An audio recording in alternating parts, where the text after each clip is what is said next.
அல்லாஹ் ரப்புல் ஆலமீன் தான் நாடியவர்கள் கொடுக்கிறான். கொடுத்ததும் சோதனை தான், எடுத்ததும் சோதனை தான்.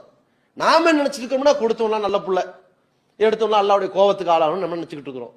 ஆனா அல்லாஹ் ரெண்டையுமே சோதனைன்னு தான் சொல்றான். எப்படி சொல்றான்? ஃபஅம்மல் இன்சானு இதா மபுத்தலாஹு ரப்புஹு ஃபஅக்ரமஹு வ நஅமஹு. மனிதனை சோதிப்பதற்காக இறைவன் கண்ணியப்படுத்தி அவனுக்கு அருளையும் வழங்குகிற பொழுது இவன் நினைச்சிட்டான் சோதனைங்கிறத மறந்துட்டு ஃபயக்கூலு ரப்பி அக்ரமணி, இறைவனை கண்ணியப்படுத்திட்டான் அப்படின்னு நினைக்கிறான்.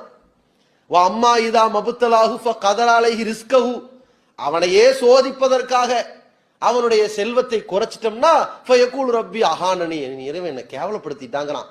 அடே, உனக்கு கொடுத்ததும் சோதனைக்கு தான். நீ என்ன பண்றன்னு பாப்போம். பெருமை அடிக்கிறியா, கஞ்சத்தனம் பண்றியா, தர்மம் பண்ணாம இருக்கிறியா, தர்மம் பண்ணிட்டு சொல்லி காட்டுறியா, அதை வச்சுட்டு வீண் விரயம் பண்றியா, அல்லது ஹலாலான வழியில செலவழிக்கிறியா, ஹலாலான வழியில சம்பாதிக்கிறியா, ஹராமான வழியில கழிக்கிறியா என்பதற்கா அல்லாஹ் சோதிக்கிறான். ஒருத்தன் பறிக்கிறான். இப்ப நீ என்ன பண்ற? யாசகம் கேட்கிறியா, திருடுறியா, ஹராமான வழியில போய் சம்பாதிக்க போறியா, இந்த பொருளாதாரத்தை இழந்ததற்காக வேண்டி நீ என்ன நடந்துக்கிறாய்? இதுவும் சோதனை.